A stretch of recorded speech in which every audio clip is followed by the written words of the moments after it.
Uh, Bismillahirrahmanirrahim. Dear students, we are meeting in our second session of lecture number 26. Beta, we were discussing about practicality of the catharsis. We had discussed the point number 12 and now we will move to the point number 13.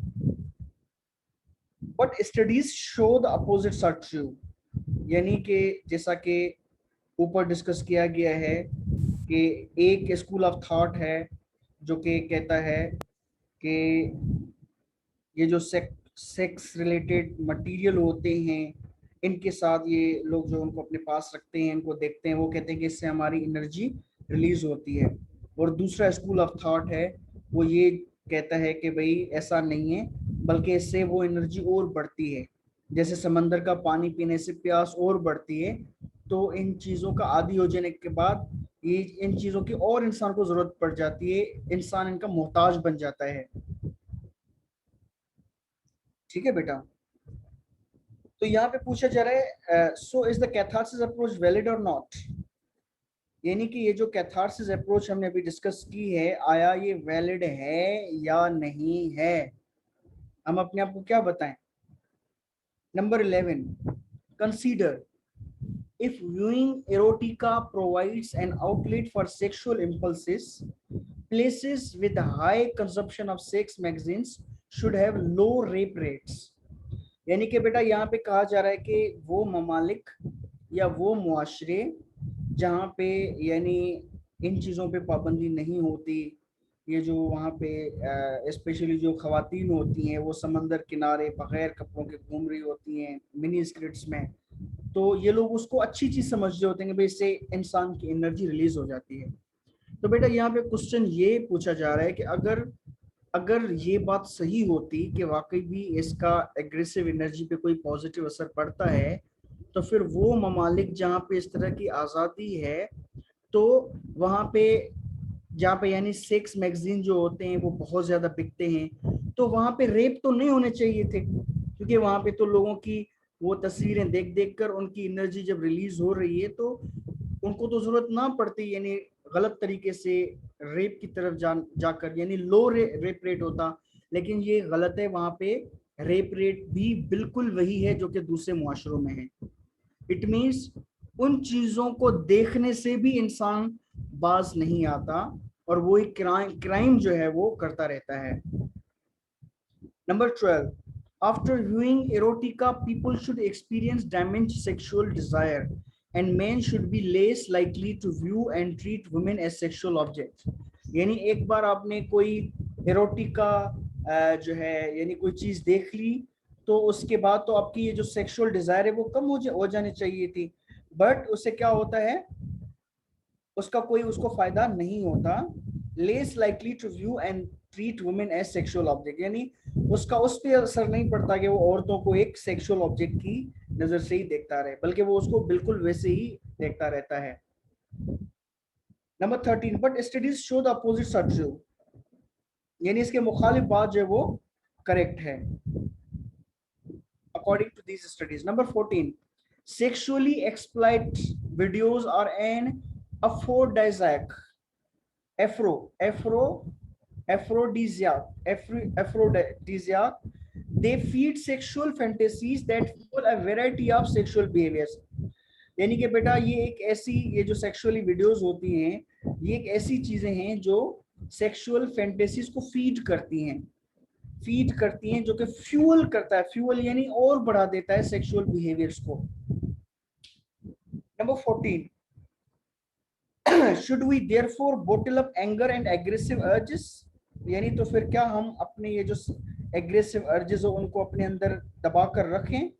Silent sulking is hardly more effective, यानी खामोशी से उसको अंदर एक होता है ना बर्दाश्त करके उसको अंदर अपने होल्ड करना, तो हार्डली मोर इफेक्टिव यानी ये कोई इतना ज्यादा इफेक्टिव नहीं होता, because it allows us to continue reciting our grievances as we conduct conversations in our heads. यानी कि इससे क्या होता है, आप अपने माइंड में उसके बारे में सोचते ही रहते हैं।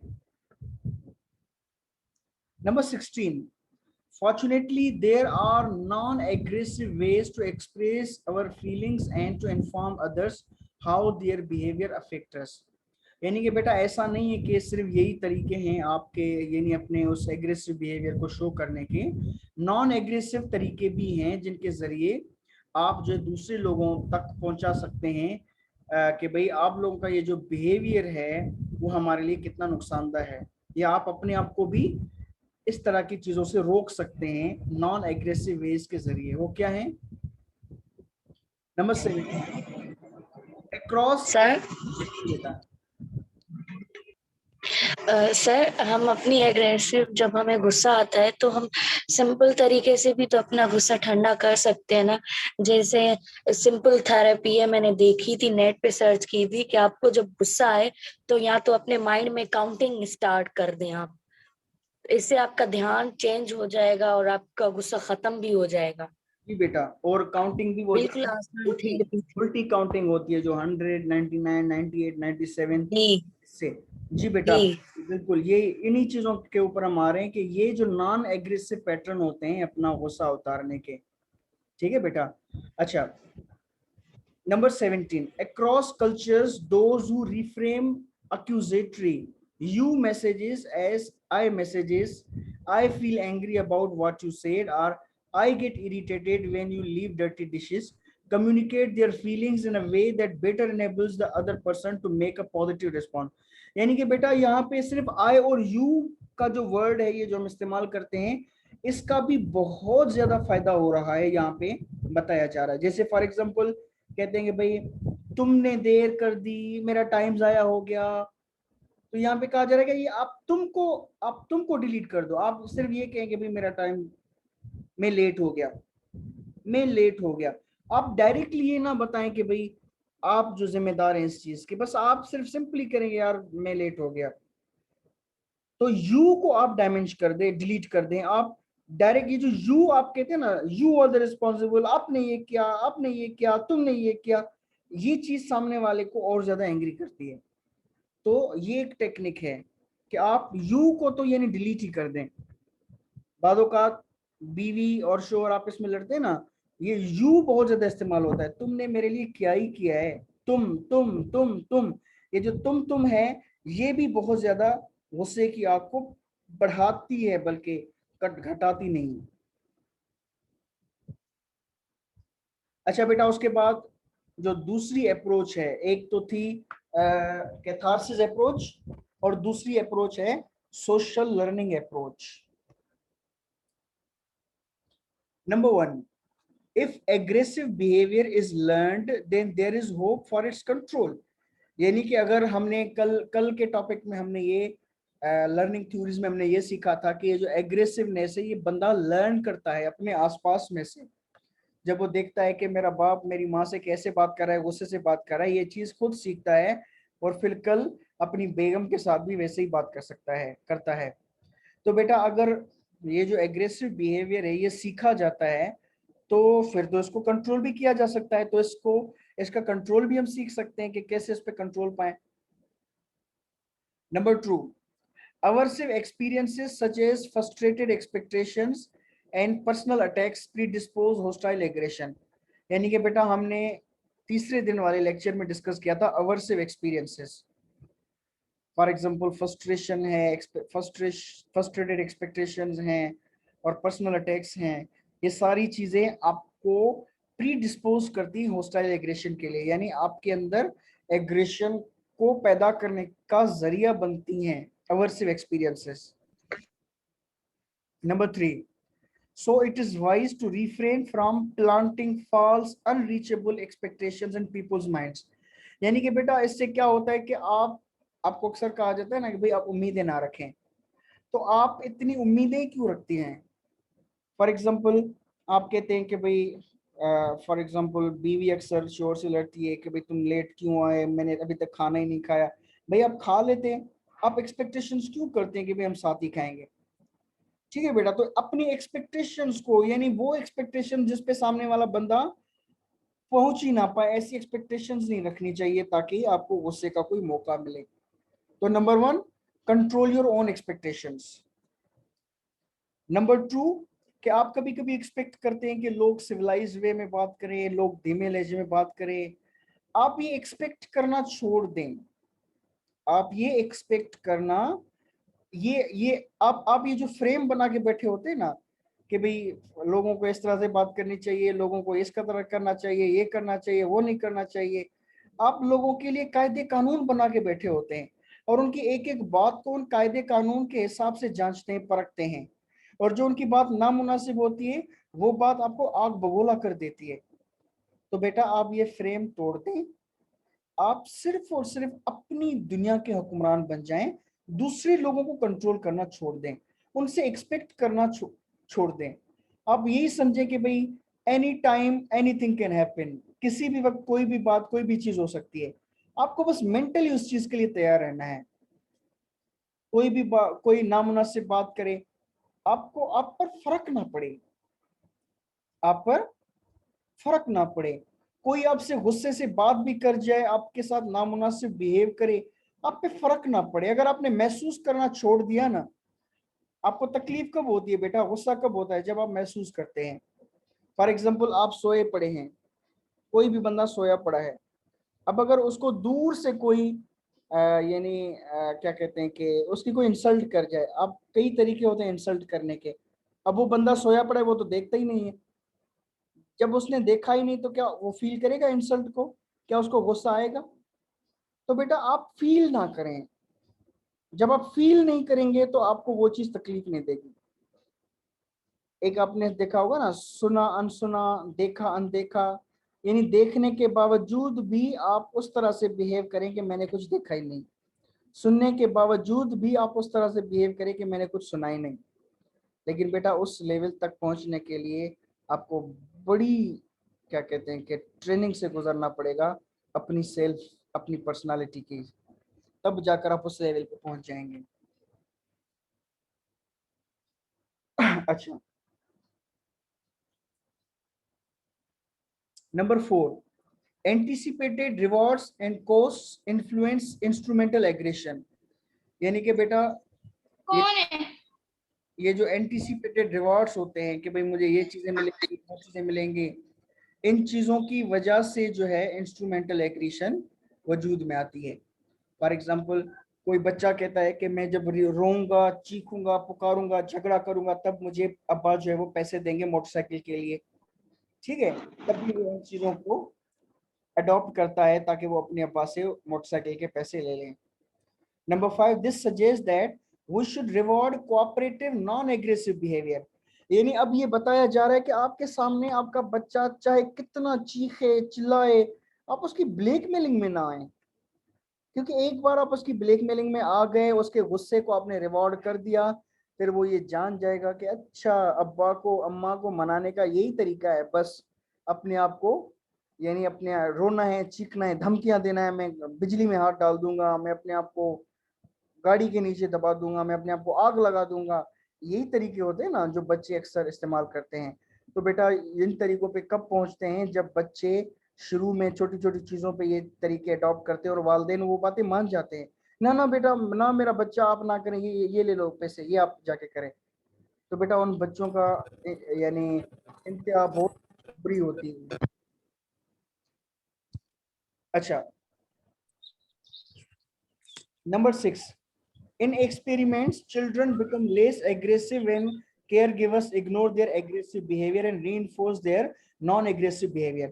यानी कि बेटा जब तजुर्बात किए गए कि भाई वो बच्चे जो एग्रेसिव थे, तो जो केयर गिवर थे उनके, उन्होंने क्या किया, उनकी एग्रेसिव को इग्नोर कर दिया, यानी देखा अनदेखा कर दिया, सुना अनसुना कर दिया, अटेंड ही नहीं किया। वो भाई चीखते रहो, चिल्लाते रहो, जो तुम्हें करना है जाके करो, बस मुझे ना बताओ। जब ये किया गया तो फिर वो बच्चों ने थोड़ा सा कोऑपरेट किया, थोड़ा सा वो तरीका अडॉप्ट किया जो वालिदैन चाहते थे। जब वो उस रास्ते पे आ गए तो वालिदैन ने फौरन उनकी बात मानी। फिर बच्चों ने देखा अच्छा यानी एग्रेसिव तरीका जो सा, उससे कुछ होगा नहीं, कोऑपरेट करूंगा वालिदैन से, तब जाके मेरी बात मानी जाएगी। तो बेटा यहाँ पे क्या हमें बताया जा रहा है, एज अ पेरेंट आप कभी भी किसी बच्चे की एग्रेसिव जो एग्रेसिवनेस है, एग्रेसिव मूड में वो कोई चीज आपसे डिमांड करता है, आप उसकी बात हरगिज ना माने, जो वो करता है उसको करने दें। अभी अगर आज आप उसकी धमकियों में आ रहे हैं तो कभी किसी दिन बड़ी मुसीबत में भी वो बच्चा पड़ सकता है, तब आप कुछ नहीं कर पाएंगे। सर जी सर बेटा। कुछ बच्चे कर भी देते हैं ज्यादा बहुत बड़ा काम, जैसे हमारे पास खुदकुशी कर दी बच्चे ने। बेटा देखें, डायरेक्टली कभी कोई बच्चा खुदकशी नहीं करता, आ रही बात समझ में? जैसे पहली जमात, दूसरी जमात, तीसरी जमात, चौथी, पांचवी, छठी, सातवीं, आठवीं, नवीं, 10वीं, 11वीं, 12वीं, 12वीं के बाद फिर जाकर आपको यूनिवर्सिटी में दाखिला मिलती है। तो बेटा खुदकशी यानी यूनिवर्सिटी में दाखिला लेना। तो पहली जमात का बच्चा कभी भी दाखिला नहीं लेता, यानी शुरू में कोई भी बच्चा जब वो पहली जमात में पढ़ा, किसी छोटे से मसले पर, किसी छोटी सी बात पर उन्होंने वालिदैन को ब्लैकमेल किया, वालिदैन उसकी ब्लैकमेलिंग में आ गए, फिर थोड़ा ऊपर बढ़ा, फिर थोड़ा ऊपर बढ़ा, फिर थोड़ा ऊपर, मौत उसकी लास्ट स्टेज है, मौत की धमकी देना लास्ट स्टेज है। वालिदैन ने खुद उसको उस स्टेज तक पहुंचाया है, उनकी बातें, छोटी छोटी बातें मानकर।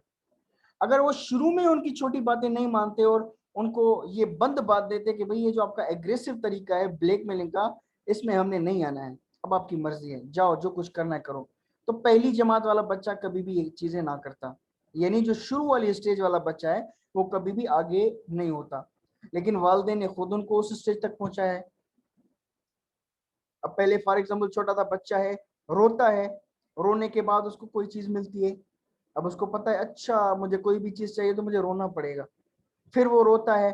अब माँ क्या करे, चाहेगी यार अब ये रोता है, सर में दर्द होता है, चलो ये कह रहा है सिगरेट, उसको सिगरेट दे दो पीने के लिए, ये खामोश तो हो जाए। आपने वक्ती सुकून के लिए आपने उसको एक गलत ट्रैक पे डाल दिया। मैडम मेरी बात समझ रहे हैं आप? जी सर। यानी सर ये जो खुदकशी है वो लास्ट स्टेज होती है, उस तक वालिदैन खुद पहुंचाते हैं बच्चे को, उसकी बातें मान मान कर, और फिर एक स्टेज ऐसी आती है कि बच्चे को तो आदत पड़ चुकी होती है अपनी बात मनवाने की, और वालिदैन यानी अपाहिज बन चुके होते हैं, वो बच्चे की बात नहीं मान रहे होते। अब जाकर जो काम वालिदैन को पहली जमात में करना चाहिए था, अब जाकर वो लास्ट में कर रहे होते हैं। तो बेटा वो टाइम नहीं होता, फिर बच्चों के पास कोई एक्सट्रीम एक्शन लेने के सिवा कोई कुछ नहीं बात बनती, फिर वो मौत को अख्तियार करके फिर उनको बताते हैं। जी बेटा। सर हेलो सर, न्यूज़ पे सुना था कि एक 7वीं क्लास के बच्चे ने खुदकुशी की है सर। तो सर इसका रीज़न क्या हो सकता है? बेटा देखिए, खुदकशी के कई रीजन होते हैं, कई रीजन होते हैं। हर केस का जो है वो अपना अपना अपने डायनामिक्स होते हैं। अब उस बच्चे के अपने डायनामिक्स होंगे, अब वो अगर उनकी डिटेल्स जो है वो यानी कुछ ना कुछ पता होगा तो फिर आपको ठीक से बता पाता कि क्यों उसने की थी। अच्छा, okay sir. Number 7, punishing the aggressor is less consistently effective. यानी आप क्या कहते हैं कि कभी कभी गुस्सा करने वाले बच्चे को आप खुद भी मारना शुरू कर देते हैं, तो बेटा ये चीज कोई फायदेमंद नहीं है, गुस्सा करने वाले को गुस्से से नहीं हैंडल किया जाता। Number 8, we must prevent aggression before it happens. हम यानी एग्रेशन पैदा होने से पहले ही हम उसको रोक लें। बेटा एक बुक मैंने पढ़ी थी,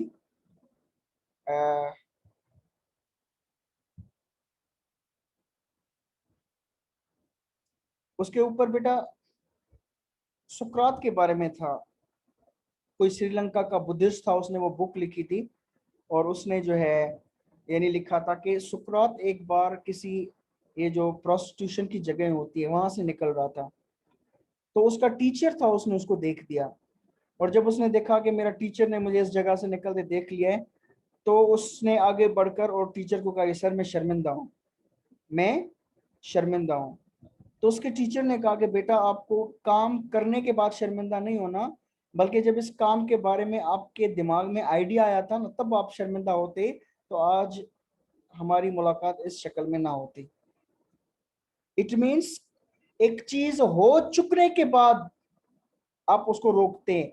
भाई आप कोशिश करें कि वो चीज हो ही ना, जैसे मैंने पहले बताया कि ये रेप वगैरह क्यों होते हैं, इस्लाम ने किस तरह से खूबसूरती के साथ उनको रोकने का बंदोबस्त किया हुआ है, लेकिन हम उन चीजों को मानते ही नहीं है।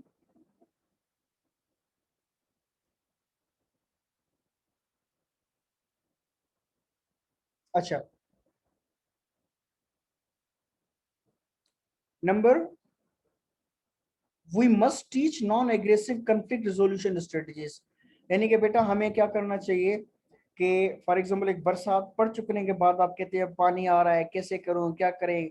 अब आप कोशिश करें बरसात से पहले सब तैयारी कर लें ताकि बरसात हो तो आप उसको एंजॉय करें, आप परेशान ना हो। तो हमें क्या करना चाहिए, कन्फ्लिक्ट रिजोल्यूशन की स्ट्रेटजीज जो हैं वो सीखनी चाहिए पहले से ही, जो नॉन एग्रेसिव होती हैं। Number 9, after being taught problem solving skills, emotion control strategies and conflict resolution techniques, the typical 20% of students engaging in some violent or disruptive behavior in a typical school year was reduced to 13%। यानी कि बेटा एक school के students थे, उनमें 20% यानी कि बहुत ज्यादा वायलेंट स्टूडेंट्स थे। तो बेटा उनको उनका जो है वो यानी कि जब उनके ऊपर काम किया गया, प्रॉब्लम सॉल्विंग स्कूल स्किल्स यानी प्रॉब्लम्स को कैसे हैंडल किया जाए, बजाय कि गुस्सा करें आप प्रॉब्लम को सॉल्व करने सीखें। फॉर एग्जांपल आप किसी फ्रेंड से मदद लेते हैं, वो आपकी मदद नहीं करता, आपको गुस्सा आता है, तो आप गुस्सा करने की बजाय आप कुछ ऐसा प्लान करें कि आपको किसी की मदद की जरूरत ही नहीं पड़े। तो ये प्रॉब्लम सॉल्विंग, जब बच्चों को प्रॉब्लम सॉल्विंग स्किल सिखाए गए, इमोशन कंट्रोल स्ट्रेटजीज के बेटा आपको इमोशंस आते तो उनको कैसे कंट्रोल किया जाए, ये स्ट्रेटजीज उनको सिखाई गई। कन्फ्लिक्ट रिजोल्यूशन टेक्निक्स उनको सिखाई गई कि बेटा अगर आपका किसी से झगड़ा होता है उसको कैसे आप हैंडल करें। बेटा जब ये 3 चीजें सिखाई गई तो 20% स्टूडेंट जो वायलेंट थे वो कम होकर जाके 13% पे रुके, यानी 7% कमी आ गई थी उन वायलेंट एक्ट्स में, एग्रेसिवनेस में। तो बेटा ये 3 चीजें जो है वो हम में से हर एक को सीखनी चाहिए और सिखानी चाहिए दूसरों को। Number 10, physical punishment can also have negative side effects. यानी कि जब आप सामने वाला बच्चा गुस्सा करता है और आप उसको मारते हैं तो उसके गलत साइड इफेक्ट भी पड़ते हैं। Punishment is aversive stimulation, it models the behaviour it seeks to prevent. यानी जब आप पनिशमेंट करते हैं तो इसका नतीजा क्या निकलता है कि आप जिस चीज को रोक रहे हैं वो चीज खुद ब खुद बढ़ती है। यानी आप आग को आग से बुझा रहे हैं, बेटा आग को आग से नहीं बल्कि आग को पानी से बुझाया जाता है। लेकिन जब सामने कोई बच्चा एग्रेसिव होता है और आप गुस्से में आते हैं, इट मींस आप आग को आग से मिटा रहे हैं। एक बच्चा गटर में गिर जाता है, गटर में गिरने के बाद उसको साफ पानी से आप नहाएं, धुलाएं उसको, लेकिन आप क्या करते हैं, जिस गटर से उस बच्चे को निकाला है उसको लेकर दूसरे गटर से पानी उठाकर उसको ऊपर डालते हैं। तो बेटा वो बच्चा साफ होगा? हरगिज नहीं होगा। तो aggression can not be reduce through aggression. सामने वाला बंदा एग्रेशन में, तो आप कम से कम आप उसकी तब हेल्प कर पाएंगे जब आप खुद एग्रेसिव ना बने, आप खुद अपने आप को नॉर्मल रखें। Number 11, these are reasons why violent teenagers and child abusing parents so often come from homes where discipline took the form of harsh physical punishment। यानी कि बेटा पेरेंट्स, आपको पता है पेरेंट्स बड़ी अच्छी चीज होते हैं, लेकिन सोसाइटी में पेरेंट्स से रिलेटेड काफी चीजें होती हैं। चाइल्ड अब्यूजिंग पेरेंट्स यानी बच्चे, अच्छा चाइल्ड इज अब्यूजिंग, अब्यूज बेटा क्या होती है, यानी कि बच्चों को नामुनासिब तरीके से रखना घर में, वो होता है चाइल्ड अब्यूजिंग पेरेंट्स। यानी बच्चे को डांटना, बात बात पे डांटना, बच्चे पर पाबंदियां लगा देना, यहाँ ना जाओ, वहां ना जाओ, घर से बाहर जाता हो तो मैं देखूंगा, टांगे तोड़ दूंगा। ठीक है बेटा, इसी तरह से बच्चे की चीजें तोड़ देना, बच्चा कोई चीज लेकर आया, कोई पिस्टल लेकर आया यानी खिलौने का, या कोई गुड़िया लेकर आई है, उसकी वो चीज तोड़ देना कि तुम तो हर वक्त खेलते ही रहते हो, जाओ काम करो। तो बेटा ये वो पेरेंट चाइल्ड अब्यूज पेरेंट्स होते हैं। अच्छा वो कहाँ से आते हैं बेटा? उन पेरेंट्स का अगर आप बैकग्राउंड देखेंगे तो उनके माँ बाप जो थे, उनके वालिदैन थे, वो एग्रेसिव थे और वो बच्चे वो एग्रेशन वहां से सीख कर आए हैं और वो आप अपने बच्चों पे अप्लाई कर रहे हैं और फ्यूचर जनरेशन के लिए एक और ना अब्यूजिव पेरेंट्स का इजाफा करने जा रहे हैं। 12, to foster a gentler world, we could model and reward sensitivity and cooperation from an early age, perhaps by training parents how to discipline without violence। यानी कि अगर आपको एक अच्छी दुनिया चाहिए, यानी जहाँ पे सारे लोग इज्जत से एहतराम से रह रहे हों, तो आपको सेंसिटिविटी और कोऑपरेशन, ये दो चीजें अपने बच्चों में पैदा करनी चाहिए। सेंसिटिविटी क्या है बेटा? सेंसिटिविटी यानी हसासियत, आपको हर चीज का एहसास हो, बेएहसासी ना हो आपको। और कोऑपरेशन, ताउन, दूसरे लोगों से ताउन, ये दो चीजें बचपन से बच्चों में ये डालनी चाहिए। बेटा जो जितना हसास होता है बेटा, वो दूसरे के जज्बात का उतना ही ज्यादा ख्याल रखता है। ठीक है बेटा। और दूसरी चीज ये भी यानी पेरेंट्स को आनी चाहिए कि वो अपने बच्चों को डिसिप्लिन कैसे सिखाएं, बगैर धमकी धूस के, डांट डिपट के। Number 13, training programs encourage parents to reinforce desirable behaviors and to frame statements positively। यानी वालदेन को, अब हमारे यहाँ तो वालदेन की कोई ट्रेनिंग नहीं होती। अब फॉर एग्जांपल अगर हम कोई कोर्स ऑफर करें यूनिवर्सिटी में या आसपास में कोई एकेडमी, भाई पेरेंटिंग स्किल, तो लोग कोई दाखला ही नहीं लेगा कि भाई अब हमें पेरेंटिंग भी क्या सीखनी चाहिए, ये तो आती है सबको। बेटा नहीं आती पेरेंटिंग। वेस्टर्न सोसाइटी में वो लोग सीखते हैं, कोर्स करते हैं पेरेंटिंग के, कि अपने बच्चों को लेकर वो क्या क्या चीजें लेकर चलें। तो बेटा जब वालिदैन की ट्रेनिंग होती है कि बच्चों को कैसे हैंडल किया जाए, तो फिर उनके बिहेवियर में चेंज आती है पॉजिटिव, और फिर वो हर बात को पॉजिटिवली फ्रेम करते हैं। For example, when you finish cleaning your room you can go play, rather than if you don't clean your room you are grounded. यानी बातों का हम क्या कहते हैं, अगर आपने अपने कमरे की सफाई नहीं की तो आप बाहर नहीं जा पाएंगे, आपने होमवर्क नहीं किया तो आप खेलने नहीं जाएंगे।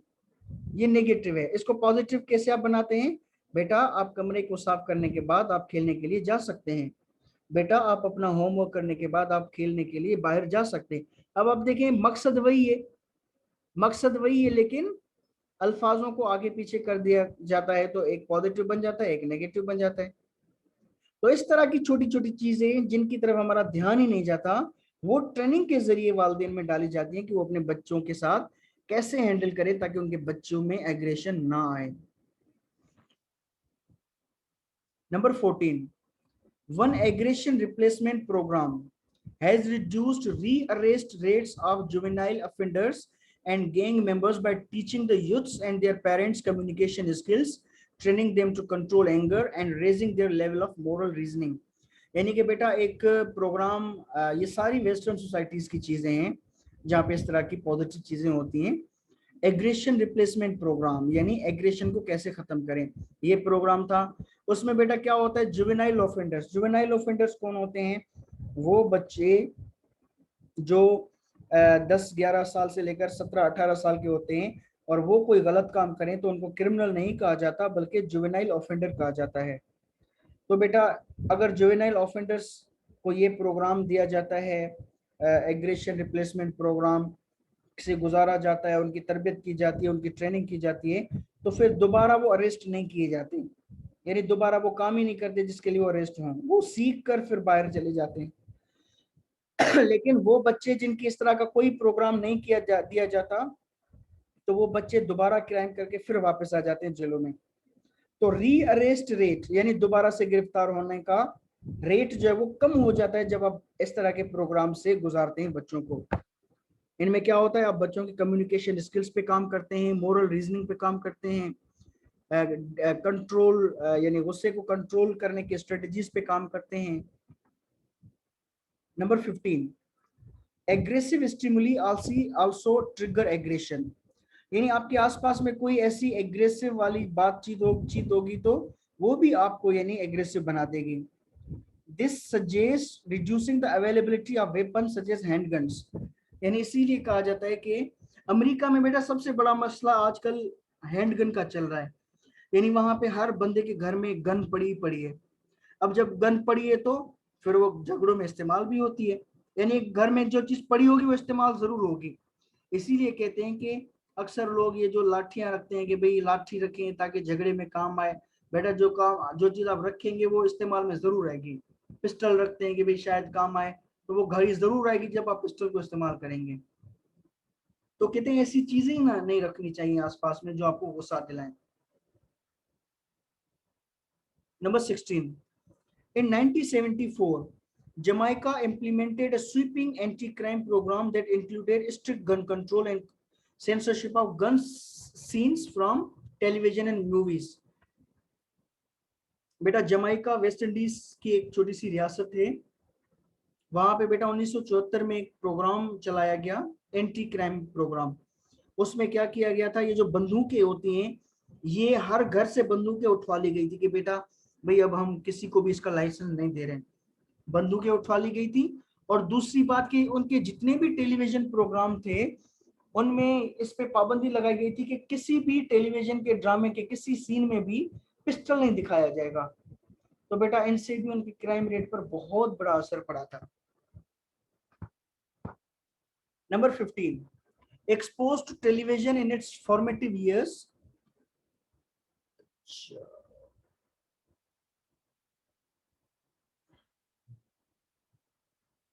जी बेटा यही था, वो कल वाली स्लाइड थी जो अभी हमने डिलीट कर दी। जी बेटा अब कोई सवाल हो आप लोगों के पास, कोई पॉइंट हो जो आप लोग ऐड करना चाहते हो या कोई सवाल हो तो आप लोग कर सकते हैं। सर पॉइंट तो नहीं है, वो जो अफजल खुसरो ने एक बात कही थी ना, उस पे मैं ये कहना चाहती हूँ कि जिन अमेरिकन के बारे में जिनके मुतालिक वो कह रहा था कि मतलब that way is very good, तो वहीं का एक है चार्ल्स डार्विन जो ये कहता है कि he who gives way to violent gesture will increase his rage. जी बेटा बिल्कुल। Anyone else?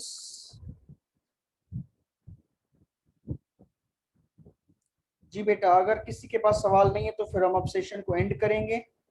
सर इसकी इंक्रीजिंग की बात नहीं है, अगर मैंने बात जो की है वो मुआशरे के हिसाब से की है, इसलिए कि क्योंकि हम अगर 7 साल की बच्ची के पास जाने के बजाय बेहतर है हम किसी पार्टी को अटेंड कर लें। मेरा कहने का ये मकसद है, किसी 7 साल की बच्ची की जिंदगी बर्बाद करने के बजाय हम किसी पार्टी, अमेरिका की पार्टी को अटेंड कर लेंगे तो ये लाख दफा बेहतर है।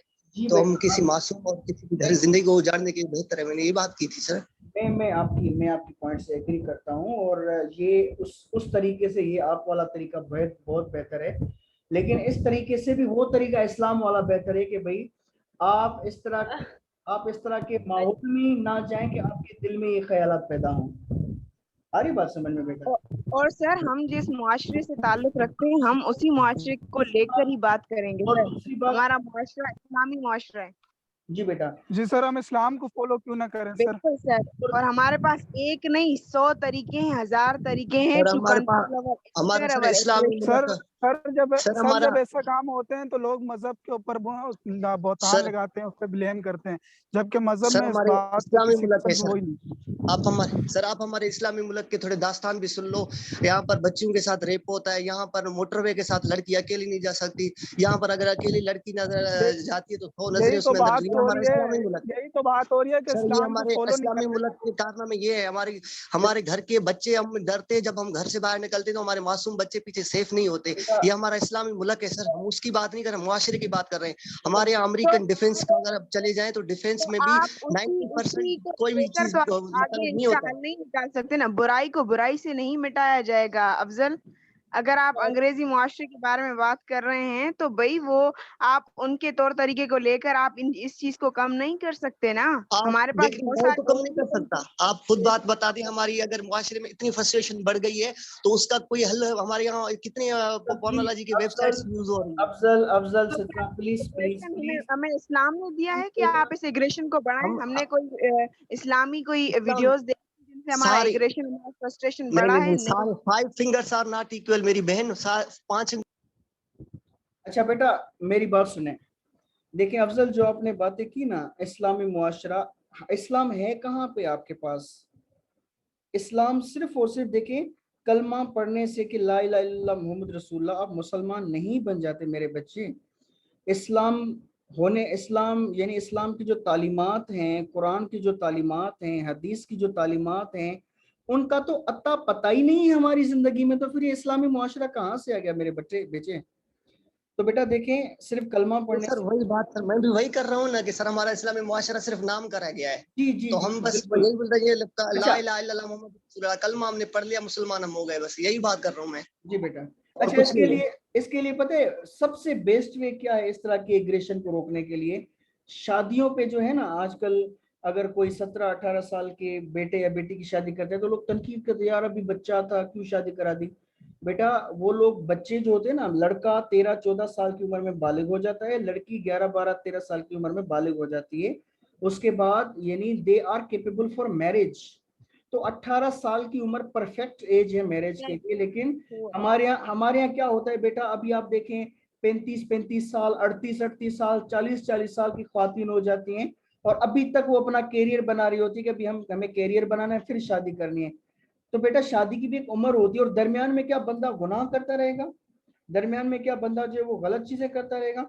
तो शादी और निकाह जो है वो इसको आपको प्रमोट करना पड़ेगा, तब इन सारी चीजों के ऊपर आप यूं समझे कि लॉक लग जाएगा। जी सर, आपकी बात करें, कुरान की एक आयत है, अन निकाह बिसुन्नती, निकाह करना एक सुन्नत है। जी बेटा। लेकिन इस दौर में फर्ज हो गया है, सुन्नत दूर की बात है सर, इसको हम फर्ज करें। और आपके मुआशरे ने देखिए निकाह को कितना महंगा बना दिया है। अब फला रस्म होगी, ये सर होगी, आजकल के लोगों को ना ये बात समझ में नहीं आती है कि जो आजकल के लोग हैं ना, इस्लाम को समझते ही नहीं, बस जो उनके मर्जी में आया कर अच्छा दिया। बेटा, आखिरी बात मैं आपको बताता हूँ। कल ही मैंने एक बात कहीं पे पढ़ी थी कि सबसे बेस्ट शादी क्या है। एक बंदे ने कहा कि यार मेरी बेटी का जो है मुझे निकाह कराना है, लेकिन मेरे पास पैसे नहीं है। तो एक वहां पे नौजवान था, उसने कहा कि अभी आपके जेब में क्या है? उसने कहा सिर्फ मेरे पास, अच्छा नौजवान ने कहा कि भाई मुझे शादी करनी है लेकिन मेरे पास पैसे नहीं है। तो उसका जो ससुर था जो उसको बेटी दे रहा था, उसने कहा कि अभी आपके जेब में कितने हैं? उसने कहा 100 रुपए है। उसने कहा कोई मसला नहीं है। तो उसने कहा 100 रुपए दे दे मुझे। वो उसको 100 रुपए देता है, उसको कहता है आए मेरे साथ। वो उसको साथ लेकर जाता है, अपनी बेटी को लेकर दोनों को कोर्ट चला जाता है। वहां पे मौलवी साहब जो बैठे होते हैं उनका निकाह पढ़ाकर वापसी पे बेकरी से 100 रुपए के बिस्किट लेकर आए और उसने कहा अब ये बांट दो, आप लोगों का निकाह हो गया। तो बेटा ये सादगी का जो तरीका है ये अपनाएंगे तो ये जो शादियां अभी मुश्किल बन चुकी है वो मुश्किल भी नहीं होंगी और निकाह आसान हो जाएगा। और जब निकाह आसान हो जाता है तो बेटा गुनाह महंगा हो जाता है, और जब निकाह महंगा हो जाता है तो गुनाह आसान हो जाता है। ठीक है बेटा, thank you very much. Last minute चल रहा है, सेशन बंद हो जाएगा, इससे पहले हम ओके सर। कहते हैं। अच्छा बेटा ये 26वां लेक्चर था, अभी 4 लेक्चर हमें और लेने हैं, 30 तक हम ब्रेक लगा लेंगे। ठीक है बेटा, जी सर। अल्लाह हाफिज। अल्लाह हाफिज सर।